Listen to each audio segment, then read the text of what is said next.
Bueno, buenos días. Gracias por estar en este espacio en el marco de la Semana de Investigaciones, que tiene un nombre muy particular que se llama INWIC. INWIC viene de investigación y de semana. Estamos aquí con el profesor Carlos Sarria. Vamos a contarles un poco de un trabajo que viene haciendo la institución. La institución universitaria Antonio José Camacho actualmente es la operadora del CISBEN.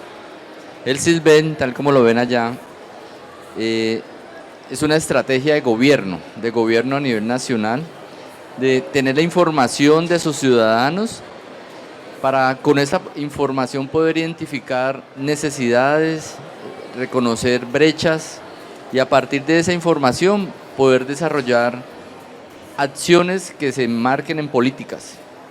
Entonces, lo que tienen allí es un dashboard.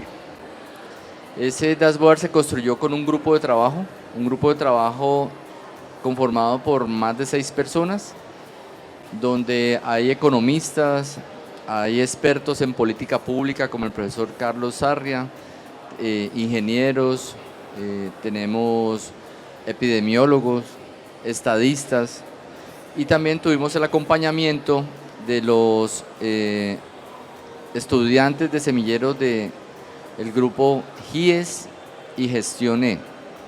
CIES y Gestione. Adicionalmente, desde comunicaciones, la directora Eliana también nos ha acompañado en todo este ejercicio, pensando en cómo divulgar esta información. Y bueno, la idea aquí con el profesor Carlos es como conversar un poco, mostrarles algunas cifras que pueden ser punto de partida para ustedes también en lo que están trabajando en el aula. Entonces, voy a pasar rápido el dashboard. Primero hay unas características generales. Estos son los datos que se han recogido en este año 2025. Estamos hablando esto es en general 210.000 personas cisbenizadas. Estos son datos 2024-2025. Y entonces podemos identificar el mapa con sus corregimientos, los barrios y cómo está la distribución por sexo. Entonces vemos que el 44% son hombres, el 55-56% son mujeres, pero adicional a esos datos podemos encontrar por aquí el tema de educación y entonces tasa de alfabetismo, quienes se encuentran estudiando, cómo es la distribución de estudio en los diferentes barrios y también podemos ver el tema de vivienda, cómo están conformadas las viviendas al interior de los diferentes sitios de las personas que están en los barrios, sus puntos de habitación, digámoslo así. Vemos el uso de acueducto, alcantarillado, gas. Podemos también saber algo sobre el tipo de conexión sanitaria, el servicio de agua, el consumo y también ver el tema de seguridad social, el tipo de discapacidad. O sea, pueden ver allí que hay una información que está disponible para hacer todo tipo de análisis, que se puede enfocar en lo social, se puede enfocar también en acciones de tipo investigativas en la academia. Y esto es un trabajo que está disponible para ustedes. Entonces ya voy a entrar aquí en materia con el profesor Carlos, porque cuando el profesor Carlos se integra a este grupo de trabajo, la primera parte de este proyecto que ya la vamos a entregar la próxima semana. Se entregan 4 documentos que tienen que ver con estos análisis, el mercado laboral, la educación, lo que es la salud, seguridad y el tema de índice de pobreza. Entonces, termina parcialmente ese trabajo, pero con el profesor Carlos decíamos, no, esto hay que continuarlo y hay unas ideas para continuar esto porque de todas maneras la institución también continúa con la operación del CISBEN. Entonces, profe Carlos, usted como experto en política, entonces, esta información, ¿cómo permite hacer estudios que luego se transformen en política? Vale, profe, pues muchas gracias por el espacio y bienvenidos los estudiantes de quinto semestre de trabajo social que están en el curso de planes de desarrollo y políticas públicas. Nosotros, pues precisamente en el salón de clase hemos hablado de que el proceso de investigación es fundamental para pensarnos las ideas de eso que llamábamos al inicio del curso buena vida o vivir bien o la vida buena, ¿cierto? Y la vida buena, pues el ejercicio de investigación positivista desde un marco cuantitativo ha determinado pues una serie de condiciones que nos plantean los límites entre lo que se llama dignidad humana, ¿cierto?, para poder vivir y pues la vida que necesitamos vivir. Y en ese sentido, toda esta gran cantidad de información nos plantea son elementos que desde la intervención social, política del Estado, se piensan, se proyectan para pensar la vida digna de gran cantidad de población en la ciudad de Cali. Hay que establecer una serie de elementos y es que esto cuantitativo se da porque es muy difícil, muy complejo desarrollar ejercicio cualitativo con cada uno de los hogares de la ciudad. Entonces, una forma de acercarnos para saber cómo está la población, pues tiene que ver con los procesos de investigación cuantitativa. Y entonces estos elementos, estas dinámicas, nos generan tendencias de hacia dónde va la población y desde la acción pública poder focalizar o ubicar, ya hablábamos en el curso, de que los recursos públicos no son infinitos, que tienen un límite, y entonces la decisión política de definir hacia dónde intervengo, hacia dónde destino los recursos, pues está matizada por unos criterios. Esos criterios se construyen a partir de estos datos, indicadores, que precisamente con el profe estamos trabajándolo directamente con planeación distrital. Pensar hacia dónde debe ir las acciones, qué oficina, Secretaría de Educación, Secretaría de Salud, de Infraestructura, es la que requiere una mayor cantidad de recursos y estos datos nos ayudan, digamos que a precisar hacia dónde debe ir la inversión. Pero Carlos, allí en el ejercicio encontramos un tema que no deja de ser complejo. A la hora de recoger información, porque tú hablas, listo, necesitamos lo cuantitativo, aparecen unas encuestas. Resulta que en esas encuestas tú utilizabas una palabra que es el sesgo. Y el sesgo, ¿de dónde sale? Cuando hablamos de Sisbén, en el imaginario Sisbén está como algo que nos va a ayudar, algo que nos va a apoyar o que nos va a brindar posibilidades de ciertas cosas. Y entonces algunas familias no dan cuenta de toda la información como es, porque temen que si la dan como es, entonces los va a afectar para esos beneficios que posiblemente van a lograr. ¿Cómo trabajar allí, Carlos, ese asunto? Pues ahí hay que hacer combinación de métodos. Se requiere un ejercicio urgente porque el sesgo no solamente está ahí. Si usted nos muestra nuevamente la gráfica en donde está la población por comuna, podemos identificar que la comuna 14 es la que tiene más datos. Y eso ya genera un sesgo, porque las condiciones de hogar, de vivienda, de salud, de educación, pues van a estar más concentradas ahí, pero se puede ver en el gráfico de la totalidad, se puede ver que la comuna 14 es la que tiene más datos.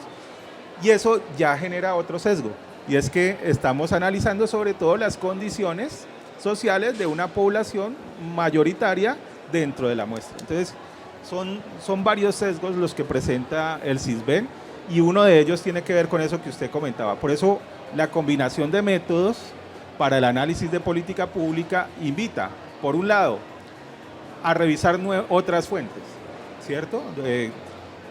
plan de desarrollo, digamos, diagnósticos sectoriales, diagnósticos sobre vivienda, para que podamos mirar de una manera cuantitativa cómo se desarrolla esa relación de datos. Y lo segundo es combinación de métodos con visitas domiciliarias, procesos de identificación en el sector y prácticas cualitativas, ¿cierto? Uno podría preguntarse, por ejemplo, qué estamos haciendo en términos de educación con los programas del plan de desarrollo, específicamente con la población que es de Comuna 14, que nos presenta unos indicadores de educación. Digamos que eso nos puede generar una mayor cercanía a la situación, porque sabemos que en la Comuna 14 hay mayor cantidad de datos. Digamos que eso, la combinación de métodos va a ser imprescindible, fundamental para el análisis de la política social. Pero entonces se constituye un riesgo intentar hacer política solamente con una fuente de datos. Tener esa certeza para no ir a fallar. O sea, si sale la política con estos datos, ¿qué puede pasar? De acuerdo. El tema es cómo estos datos que ya estamos previendo que no son generales, toca focalizarlos. Entonces yo creo que la política sí se puede estimar en términos de focalización, dependiendo las dinámicas que nos establece comuna, corregimiento, entre otras cosas. Porque a nivel general pues nos genera las dudas con respecto a si estamos hablando de todo Cali. Ahora, hay un elemento, profe, que lo establecíamos al inicio, y es que en la gestión pública yo tengo que priorizar porque no hay recursos para todo el mundo. Yo les hacía una pregunta a mis estudiantes alguna vez. Hágasela otra vez. Se las vuelvo a hacer. Y yo les paso el micrófono. Yo no los conozco a todos, yo le paso el micrófono. Entonces, hágale usted la pregunta y yo le paso el micrófono. A ver. Vale, perfecto. ¿Cómo es la pregunta, profe? La pregunta es, si usted es el administrador público de la ciudad, sabiendo y conociendo que tiene una cantidad de recursos limitados, si ubica procesos de focalización hacia la población más necesitada, o si al revés lo que pretende es universalizar derechos. Yo me llevo el micrófono. Vale. Me voy por el lado derecho. Nadie me mira, Carlos, nadie me mira. Nadie me mira. Yo me voy a quedar por aquí. ¿Me das tu número?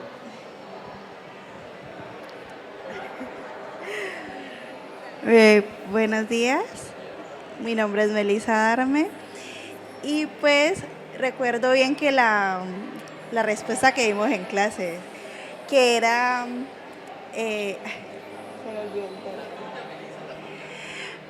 bueno, incluso que yo fui la que la di, era equidad. Buscar la equidad para tener una igualdad.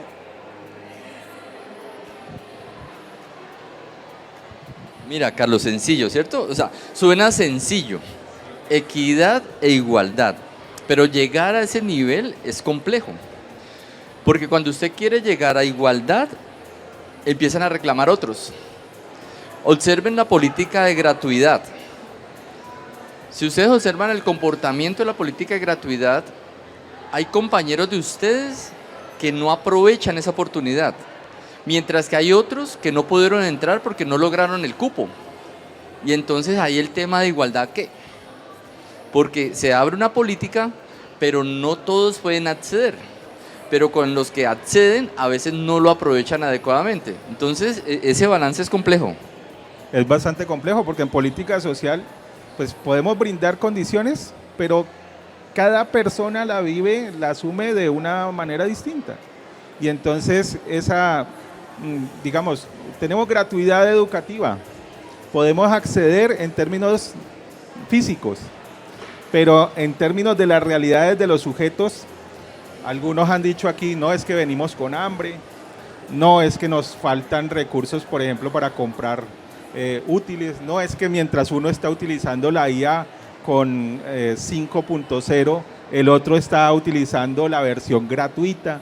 Entonces el tema de las desigualdades son bien complejas y pues digamos que realmente el Estado no tiene los recursos infinitos para resolver toda la situación. Por ende, los procesos de focalización son importantes. ¿Por qué nos habla el Departamento Administrativo de Planeación de mirar o analizar Sisbén o las personas sisbenizadas? Porque ya sabemos de entrada que la población sisbenizada está en un marco de necesidades más puntuales en la ciudad. ¿Sí? Digamos que ese ya es un ejercicio. O sea que ya automáticamente se está pensando en ese grupo poblacional que quizás se identifica eso. Aquí démosle el micrófono, ¿cierto? Démosle el micrófono. Aquí la idea es que se tumben al profesor. A ver. Profe, pero sí no, porque digamos que también lo estábamos manifestando ahora, las personas no dicen la verdad en el Sisbén y hay muchos que se colan. Temas de gratuidad. Recuerden que el Sisbén se ha venido actualizando, antes lo teníamos por 1 o 2, ahora nos clasifican por letras, A, B, C y D. Entonces muchas personas que no pasan necesidad tienen pobreza extrema. Pero entonces si lo hacemos así, entonces las ayudas van a llegar a las personas que lograron meterse al sistema por el favor político, porque mi amigo es el que me hace la encuesta, porque trabajo en la alcaldía, porque tengo mi contacto. Entonces digamos que llevarnos por estos datos también nos puede haber un sesgo, porque todo el que tiene Sisbén necesita. Con Mi Casa Ya, ¿qué pasó con la política Mi Casa Ya? Todo el mundo quería el subsidio, ¿y qué tenía que hacer? Tener Sisbén, para poder que le dieran el porcentaje. Entonces digamos que estos datos sí aterrizados, pero ¿qué hace constar que este dato de la persona que tiene pobreza extrema realmente la tenga?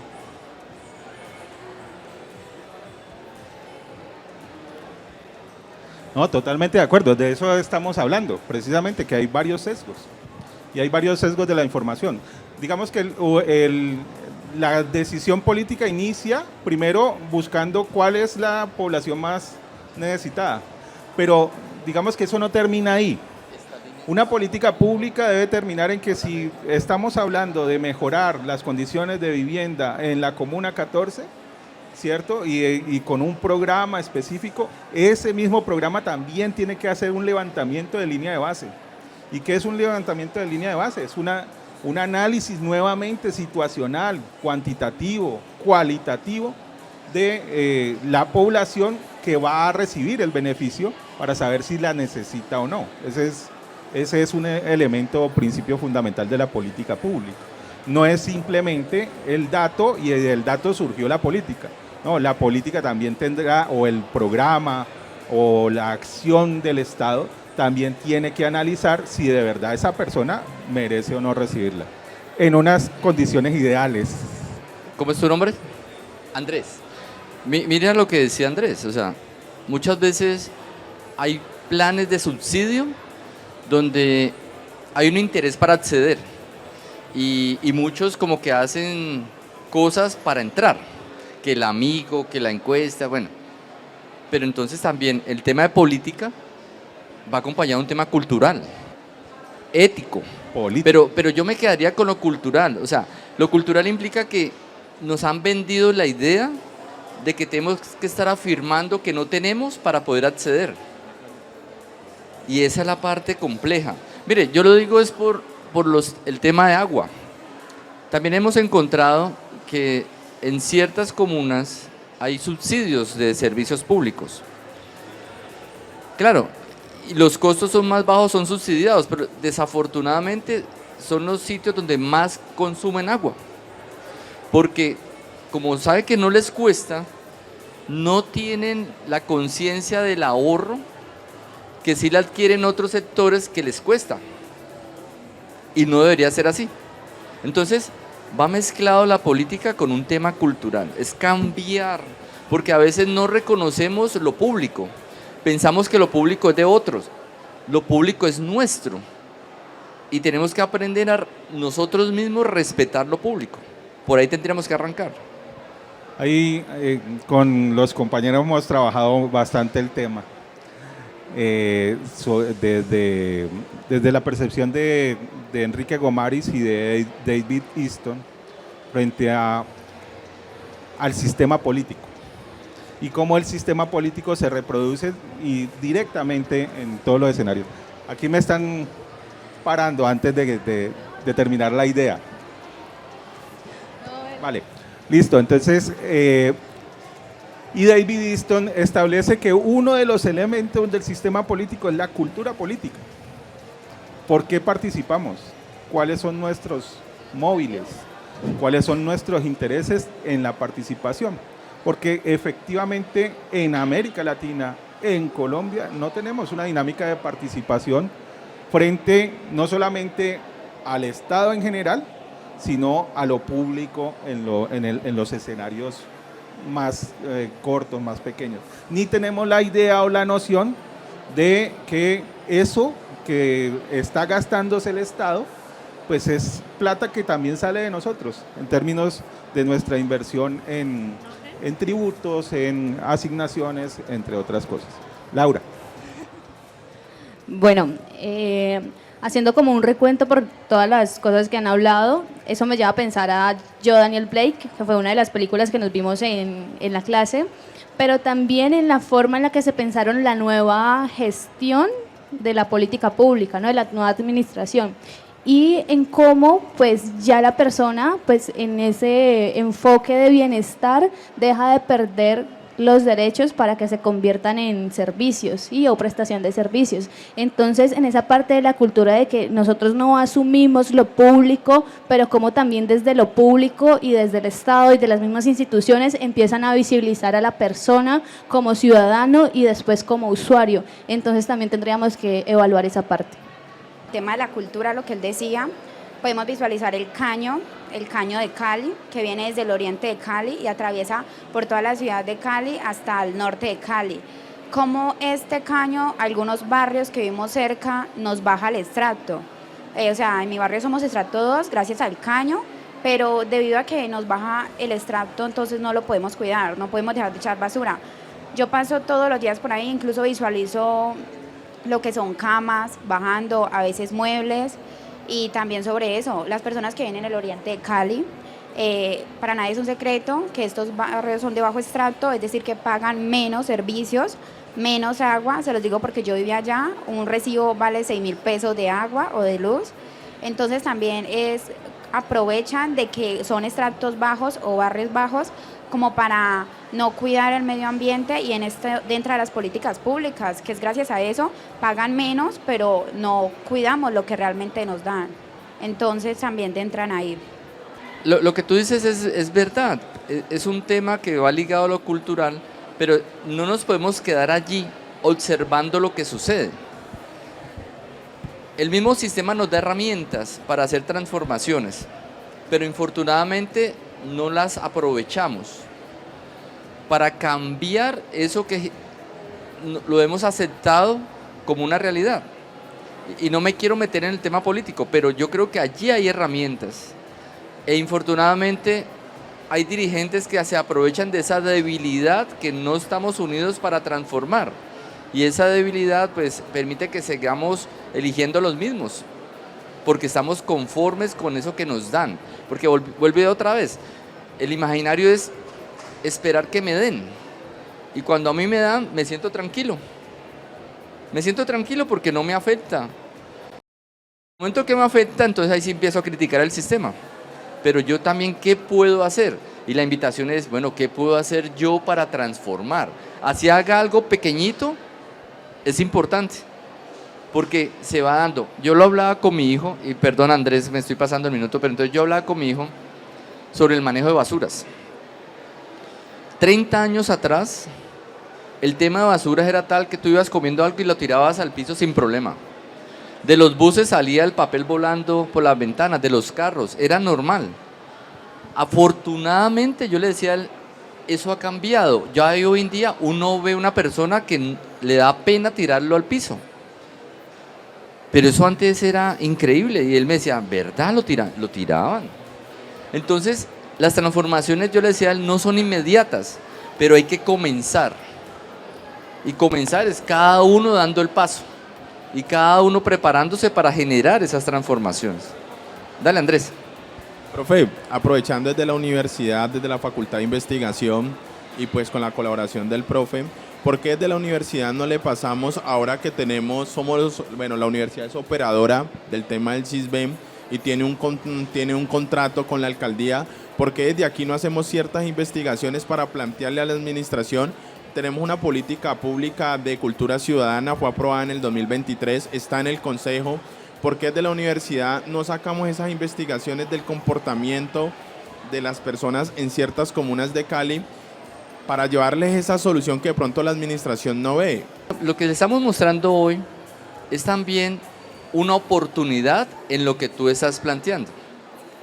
La cercanía con el Departamento Administrativo de Planeación nos permite, a partir de ese contacto, tener información para hacer estudios. Una primera etapa de este estudio tiene que ver con, bueno, qué ha sucedido con la administración, para ellos poder revisar ciertas políticas que han desarrollado. Lo que hemos encontrado, y lo que decía el profe Carlos, es que los datos de CISBEN no son suficientes. No son suficientes para poder concluir. Pero también lo mencioné, como vamos a continuar con la operación de CISBEN por 10 meses más, ya con el profesor Carlos se está pensando en un espacio donde se deriven sus proyectos para hacer lo que tú dices. Y entonces estamos pensando si es un observatorio, si es un laboratorio, darle un nombre, pero que sea la sombrilla para que se deriven sus proyectos que realmente generen impactos en la ciudadanía. Claro, impactos de qué tipo, de todo tipo. Cultura ciudadana, ambiental, ¿sí? Participación, pero entonces sí está eso. Ahora, ¿qué pasa? Tenemos que tomar la decisión de participar, que a veces eso también se vuelve complejo. Los espacios de semilleros son espacios de participación voluntaria y ahí es donde están invitados aquellos que quieren hacer trabajos extra para fortalecer su formación. Andrés, el decanato nos dio la posibilidad a un grupo de profesores de anudamientos de analizar cultura ciudadana en Cali. Eso fue en el año 2018. Y te cuento un tema, nosotros fuimos parte de quienes tomaron decisión frente a la política pública en cultura ciudadana que iba a desarrollar Maurice Armitage. Y nosotros dijimos, esta política no está adecuada o condicionada, eso hay un documento público de ello. El profesor Edgar Gómez, el profesor David Erazo, el profesor Carlos Sarria, no está condicionada si no se desarrollan tales y tales cambios. Es decir, nosotros incidimos en la política pública en Cali a partir de los procesos de investigación que hemos venido desarrollando. Y hoy hemos hablado de deserción escolar, estamos incidiendo en la política pública de deserción escolar con procesos de investigación. Si tú buscas en el repositorio institucional, varios estudiantes del programa de trabajo social se graduaron haciendo investigación con nosotros, ¿sí? Es decir, ha habido una apertura directa de intervención o interacción con el tema de lo público. Lo que nos está diciendo el decano es que se nos van a abrir más puertas, más oportunidades, y no solamente por esta relación que se pueda establecer, sino por una figura que ha establecido el rector, y es que tenemos que ser una universidad inteligente, y una universidad inteligente no es inteligente si no tiene datos, si no analiza datos y si no interviene con datos, si no ayuda en la intervención con datos. Entonces, ¿perdona? Y no interpreta los datos, perfecto. Entonces, ese ejercicio lo hemos venido construyendo. Y quiero hacerle una invitación, decano, porque varios de los compañeros que están aquí, no son todos, han querido conformar conmigo una línea de políticas públicas en el semillero Gestando Saberes. Y hasta el momento pues estamos esperando una una reunión de investigaciones para poder presentarla, ¿sí? Entonces, estamos como que combinando esos dos procesos, porque la educación debe salir de las aulas y debe encontrarse más en los espacios públicos. Reunamos un poco lo que hemos hablado. Yo llegué a mostrar un dashboard que se ha construido con un grupo que estamos atendiendo, digamos, una contrapartida, así se llama, con el Departamento Administrativo de Planeación, que busca como sacarle provecho a esos datos, que la palabra que utilizó Carlos fue datos, y lo que dijo, creo que Laura, dijo interpretar los datos, y ese es el gran reto, interpretar los datos, y por eso hemos hablado de sesgos, porque es que cuando tenemos datos no hay que tomarlos así, como están allí, no, hay que analizar qué pasa con ellos. Y eso nos lleva entonces a hacer otras construcciones distintas, pero como institución universitaria, sí definitivamente tenemos que dar un paso más allá, que sean los insumos para que la administración pública pueda tomarlo como referente. Y por eso entonces sí se han hecho investigaciones desde el grupo de investigación Anudamientos, donde sus resultados han tenido injerencia en ciertas decisiones que se han tomado a nivel administrativo. Y ahora la administración pública nos tiene también en la mira, no solamente por ser operadores de CISBEN, sino por todo el posicionamiento que están logrando nuestros investigadores. Recuerden que nosotros somos institución pública y estamos ligadas, digamos, al Consejo Municipal, con la administración pública. Entonces estamos llamados con la Universidad del Valle a responder por ciertos procesos investigativos que permitan aclarar lo que esté sucediendo. Entonces, no sé, profe Carlos, ¿usted iba a hacer otra pregunta para otros estudiantes? Yo tengo por acá que... ¿Ah? Por allá hay preguntas. Laura quiere que siga conversando. A ver, Laura.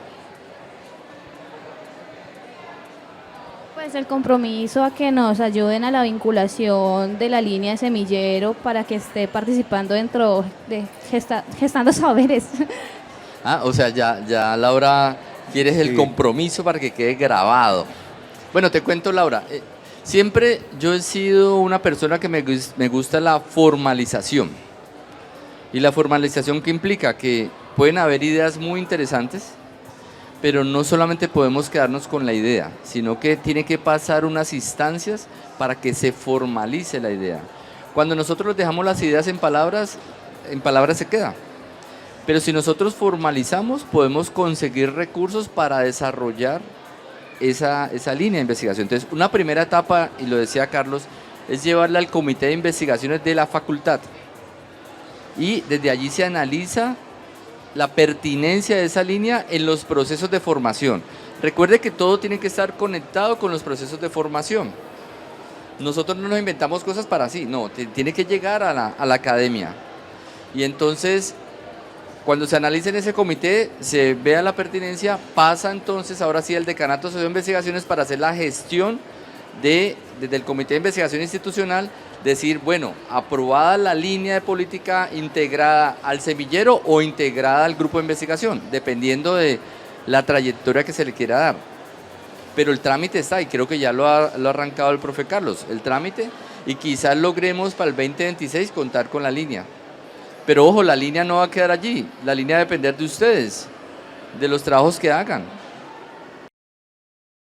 No es solamente de 2 personas, es la participación de todos. Y es ir generando transformaciones. Entonces, Carlos, tú dirás. Ahí estamos, ¿no? El compromiso, ustedes ya saben, no solamente del profesor, sino de toda la universidad con ello. Porque el ejercicio de formación de un trabajador social que quiera incidir, transformar la realidad social, pues tiene que ver con la investigación. No hay proceso de transformación si no hay investigación. Y la política pública, hay 2 procesos que van muy atados en términos de dispositivos de acción. La intervención pública, que tiene que ver con la implementación de la acción pública, y la intervención social. La intervención social y la intervención pública están muy atadas, porque en últimas buscan desarrollar lo mismo, que tiene que ver con la generación de bienestar social, político, económico. Y eso es un criterio fundamental. Fíjense que en la investigación nosotros analizábamos que la cultura ciudadana no es decretada. Entonces ahí estoy estableciendo una contradicción frente a si se necesita una política pública o no hoy. Entonces la política pública no está siendo asumida como decreto en Cali, sino que es construida. Y entonces eso tiene que cambiar nuestra visión en términos de cómo intervengo la sociedad, cómo se interviene desde la acción y la gestión pública, y el administrador público tendrá que pensar entonces que no está haciendo es una política pública para que todo el mundo deporte bien, sino investigar, indagar sobre cómo se está comportando, cómo está construyendo política pública, cultura ciudadana la población. Entonces, Carlos, vamos cerrando. Listo, bro. Vamos cerrando esta charla, digámoslo así. Ya saben que hay una fuente de información. Como dijo Laura, hay datos, pero hay que interpretarlos. Hay otras fuentes, que esta no es suficiente, que hay otras fuentes, pero que está el insumo para que ustedes puedan generar ideas de proyectos que nos permitan entonces avanzar pensando en un bienestar. ¿Sí? Vale, sí, yo creo que en eso, y mire, todo proceso de formalización inicia con una idea y una acción. Yo creo que ya hemos avanzado en las ideas y en las acciones, y estamos en los procesos de formalización, porque no hay forma de construir si no se termina en un proceso que no debe terminar en un documento, porque un documento en últimas puede existir. Lo importante es que lo que se refleje en ese documento se vaya desarrollando como proceso. Aquí lo que hemos querido mostrar es, hay una incidencia por parte de la universidad en la construcción de políticas públicas a partir de, primero, analizar datos, de definir los riesgos de esos datos, de ser muy responsables con esos datos, porque no podemos simplemente tomarlos como verdad. Eso tiene unos elementos a analizar, a profundizar, etcétera, etcétera. Y entonces la invitación a todos los estudiantes para que sigamos participando en esa construcción que tiene que ver con pensarse lo político, público, desde una nueva concepción cultural. Muchas gracias. A ustedes, muchas gracias por haber estado en este espacio, permitirnos hablar un poco de este tema, que hay mucho por hacer, pero creo que el tema de conciencia es importante allí.